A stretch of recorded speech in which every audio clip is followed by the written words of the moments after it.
Salam əziz izləyicilər, xoş gördük hər birinizi. Mən Ağabəyli Saməddin. Bugün sizə faiz məsələlərlə bağlı imtahanda olmuş sual tiplərini izah edəcəm. Faiz mövzusu elə bir mövzudur ki, bir çox müdavim müəllim bu mövzuda problem yaşayır. Ona görə bu videonu sizlər üçün çəkirəm ki, imtahanda olmuş sual tiplərini görəsiniz və faizin hansı formada bizim qarşımıza çıxacağını tam rahat şəkildə anlamış olasınız. Videomuzu bəyənirik, paylaşırıq və kanala abunə deyilsə abunə olub bildirişləri açırıq. Birinci sualımız ekrandadır. Bu sual 2025-ci il MİQ ibtidai imtahanda olmuş sualdır. Gəlin görək imtahanda faizdən bizi hansı suallar gözləyib, olub və gözləyəcək. Şagird 364 səhifəlik kitabın birinci gün 25 faizini oxudu. Yazıram birinci gün 364 səhifəlik kitabın, 65 dedim, 64. 364 səhifəlik kitabın 25 faizini tapıram. Yəni 364'ü 25'e vurub 100'e böləcəm. Ədədin faizini tapanda nə edirik? Faiz göstərəndə də vurub 100'e bölürdük. Bu barədə bizim YouTube kanalımızda faiz məsələləri Ağabəyli Saməddin yazaraq böyük bir dərs silahı var, ona baxa bilərsiniz. 364'ü 25'e vurub 100'e bölsək, eləcək 91. Yəni bunu kalkulyatorla da həll edə bilərsiniz. Deməli, birinci gün 91 səhifə kitab oxunub. Əla. Hər növbəti gün əvvəlki gündən 6 səhifə az oxunub. Məsələn, ikinci gün birincidən 6 səhifə az. Yəni 91 çıx 6. 91-dən 6 çıxanda, 11-dən 6 çıxanda 5 və 85. Növbəti gün, yəni üçüncü gün 85-dən 6 səhifə az. Yəni hər sonraki gün əvvəlkindən nə qədər az? 6 səhifə az. 85-dən 6 çıxıram, 79 qalır, əla. Və dördüncü olaraq da 79'dan 6 çıxıram, bərabərdir 73 qalır. Baxın, birinci gün 91 səhifə, ikinci gün 85 səhifə, üçüncü gün 79 səhifə, dördüncü gündə 73 səhifə. Hər dəfə 6-6 azaldı. 4 gün sonra kitabın neçə səhifəsi oxunmamış qaldı. 4 gün ərzində gəlin oxunduğu səhifələri toplayaq, sonra bütöv səhifələrin sayından çıxarıq. Bu qədər sadə. Baxıram, birinci gün 91, üstə gəl, ikinci gün 85. Gəl bu ikisini toplayaq birinci. 1 üstə gəl 5, 6, bu elədir 17. Üzərinə 79 gəlirəm. 15, 1 yadda, 14, 5 yazdım, 1 yadda, 255. Üzərinə 73'ü gəlirəm, topladım, 8, 2 yazdım, 1 yadda, 328. Deməli, 4 gün ərzində bu adam 328 səhifə kitab oxuyub. Maşallah. 364 səhifəlik kitabın 328 səhifəsini oxuyublarsa, neçə səhifə oxunmamış qalır? 14'dən 8 çıxıram, 6, 5'dən 2 çıxıram, 3. Deməli, 36 səhifəsi oxunmamış qalıb. Bu da sənə MİQ 2025'in faiz imtahan sualı.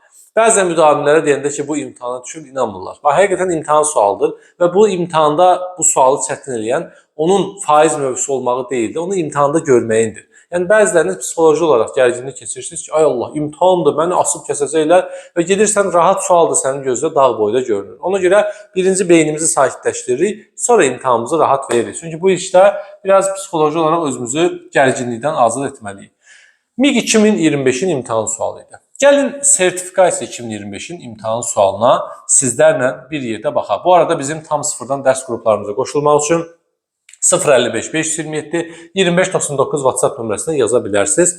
Həm MİQ, həm sertifikasiya, həm də monitoring üzrə şagirdlər üçün bizim ayrıca qruplarımız mövcuddur. Sualı biraz kiçildək və bu sual nümunələrindən çoxlu işləmək istəyirsinizsə imtahana qədər, baxın, FES-in ibtidai sinif müəllimləri və MİQ-ə hazırlaşan müdavimləri üçün bir test toplusu var, riyaziyyat test toplusu.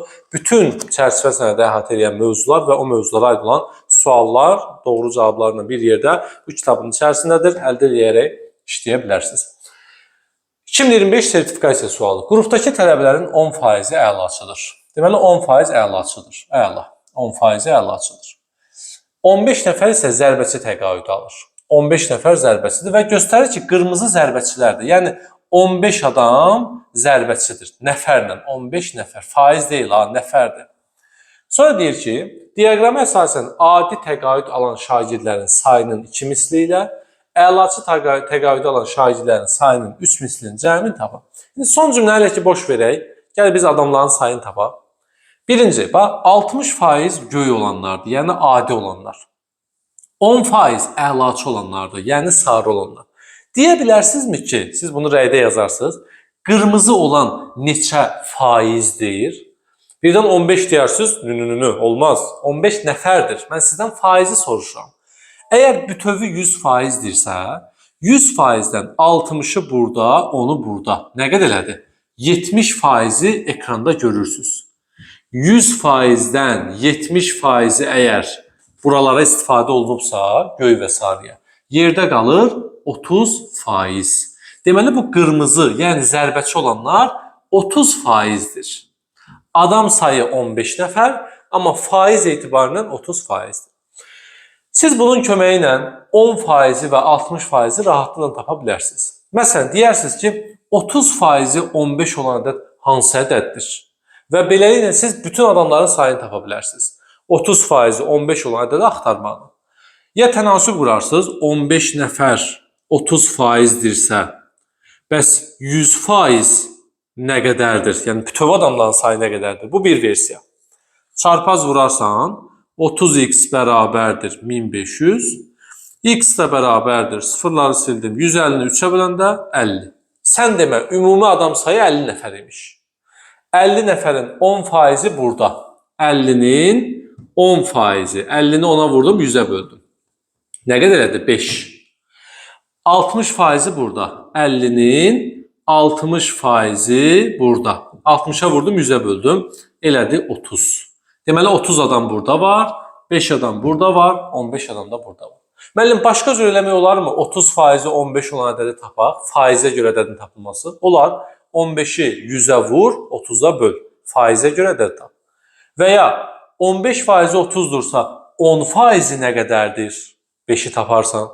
15%-i 30'dursa 60%-i nə qədərdir? 30'u taparsan. Yəni bir neçə üsul var, hamısını bildirdim. İndi deyir, adi təqaüd alan şahidlərin sayı. Adi təqaüd alanlar 30 nəfərdir. Sayının 2 misli. 30'u 2'yə vurdum. Elədi 60. Sonra deyir ki bizə, əlaçı təqaüd alan şagirdlərin, əlaçıların da sayı 5 nəfərdir və bunun da neçə misli? 3 misli. Bu da 15 və sonda bunların cəmin deyir. 60 ilə 15'in cəmi 75. Cavab oldu B. Qorxmayın, imtahanda MİQ olsun, sertifikasiya olsun, özünüz görürsünüz ki, rahat tipli, normal yazıla biləcək tiplidir. Bəzən müdavimə bu sualı göstərirsən, deyirsən ki, imtahana belə bir rahat sual düşüb. Yəni bu sual çətin sual sayılmırdı. Orta və rahata uyğun bir sual sayılır. Müdavim inanmır. Elə özün köklüyür ki, çətin düşür, çətin olacaq. Deyirəm rahatdır, deyir, yox çətindir. Mən də deyirəm ki, neyiniyim? Yəni daha sən kömək eləyə bilmək üçün əlimdən gələn elədim, amma sən əgər özünə kömək eləmək istəmirsənsə, mənim sənə köməyim deyə bilməz. Rahatdır, neyiniyim? Mənə var, nə var? Rahatdır. Keçdik 3-cü sualımıza və görək 3-cü sualımız nədir? Sən nə qədər rahatdır desən, bir o qədər sənin üçün rahat olacaq. 3-cü sual hələ imtahana düşməyib, hələ. Amma soruşsaz ki, Səməddin müəllim, faizdən bizim ixtisasa uyğun, ibtidaya uyğun hansı düşündürücü sual sala bilərlər? Mən sizə belə bir sual deyərəm. Çünki bu sual tipin məktəb dərsliklərini işləyən müəllimlər varsa, onlar da görürlər ki, kəsr məsələsinin içərisində buna uyğun sual tipləri var. Ona görə əgər faizdən bizə çətin bir sual kimi qələmə verib bir qarşımıza sual çıxarmaq olsalar, belə bir sual qarşımıza çıxara bilərlər. İmtahan suallarını izah elədim, o getdi. İndi mənim sizə tövsiyələrim var ki, bu sualın izahını da bilin. Yəni bu imtahana düşməyib. Babək illik 10% əlavə pul ödəməklə bankdan 14.000 manat pul götürdü. 16 aylıq xərci 22.000 manatdır. Bir il sonra Adil də Babək deyir, adını dəyişib ki, bankdan borcunu istəməsinlər bunu, amma Babək qaçmaq istədiniz zənnini. Babək həm kassasına 2804 manat pul, gəlin beyli, Babəki Adil eləyək, çünki axırda yenə Adil var, adı Adildir bunun. Aha. Adil 10% əlavə pul ödəməklə bankdan 14.000 manat pul alıb, əla. 16 aylıq xərcini 22.000 manat etdi, 16 ay ərzində. Bir il sonra Adil həm kassasına 2804 manat pul yığıb, həm də banka olan borcunu ödəyibsə, Adil aylıq nə qədər maaş alır? Ən sevdiyimiz şey başqasının maaşını hesablamaq. İndi gəlin görək Adilin maaşı nə qədərdir? Qaz vurub qazan doldurur, rəqəmlərə baxaq burada. Adil bu gecə evi yanacaq. Deməli 10% əlavə pul ödəməklə 14.000 manat. Baxın biz bankdan pul alanda əlavə də qaytaranda borcumuzu artıq qaytaranda faiz qaytarır. Bu adam Adil 14.000 manat borc alıb. Bu bunun məcbur verməli olduğudur. Borcdur da alıb 14.000. Üstəgəl bunun 10%-ni də əlavə ödəməlidir. 14.000-in 10%-i nə qədərdir?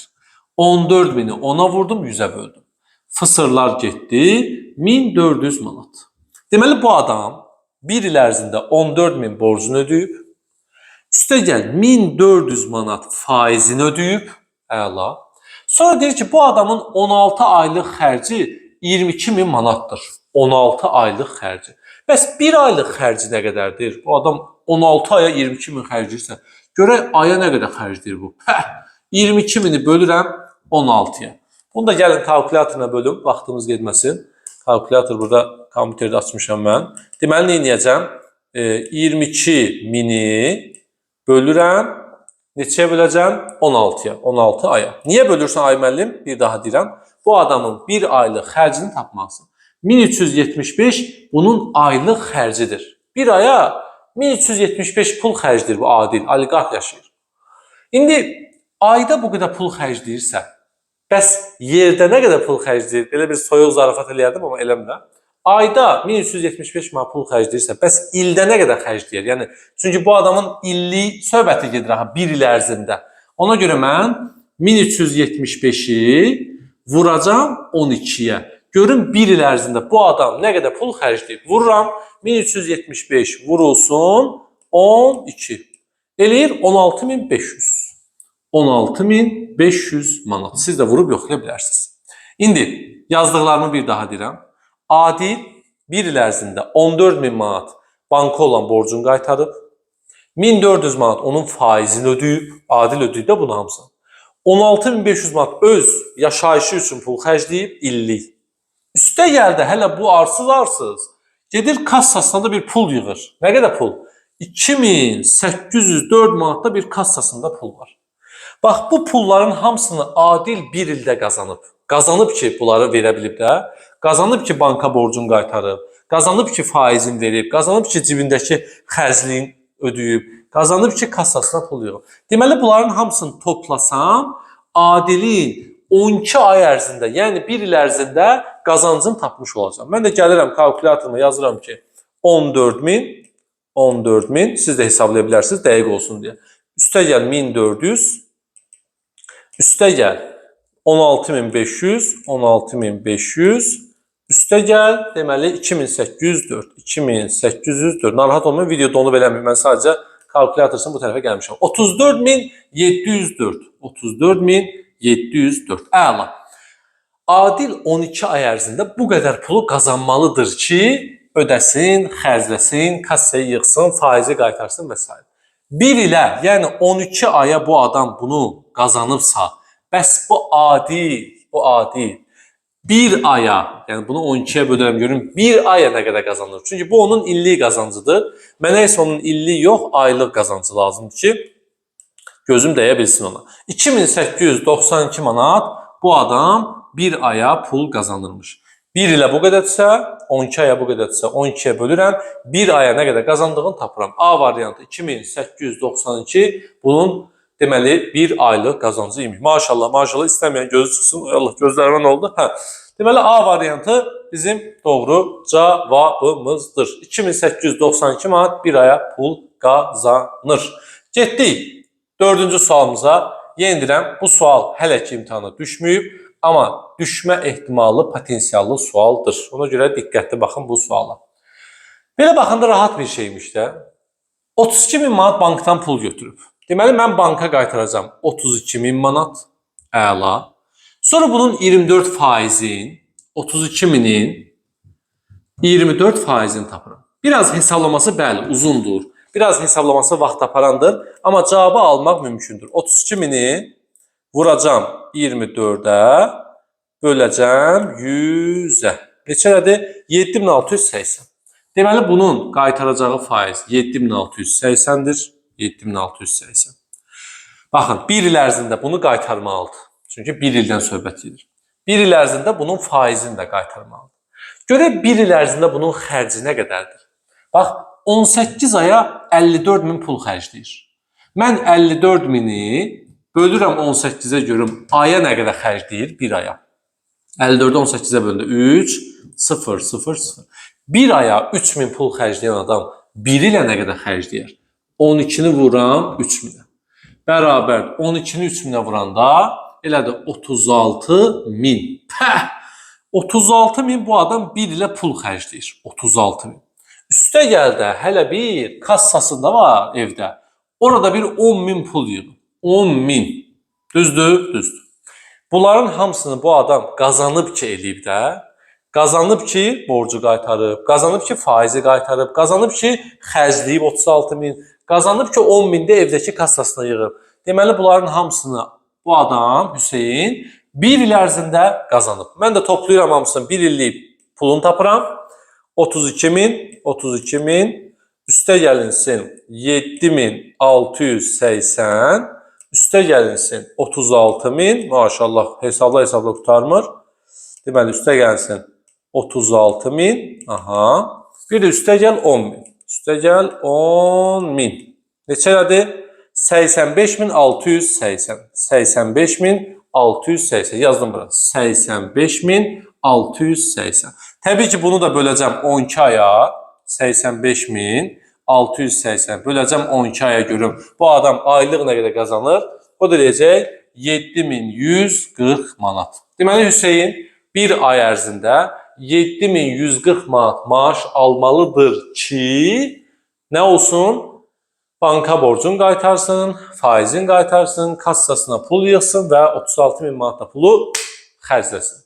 Görürsünüz, çox çətin sual deyil. Diqqətli olsaq, öhdəsindən gələ bilərsiniz və bu sual tipindən TESİN kitabında sizlər üçün çoxlu nümunələr yazmışıq. Həmçinin bu sualın qaydasını, izahını, ümumiyyətlə bütün imtahan suallarının izah və qaydalarını istəyirsinizsə, qaydalar kitabımızı bütün kitabxanalardan, həmçinin də test toplumuzu bütün kitabxanalardan əldə edə bilərsiniz.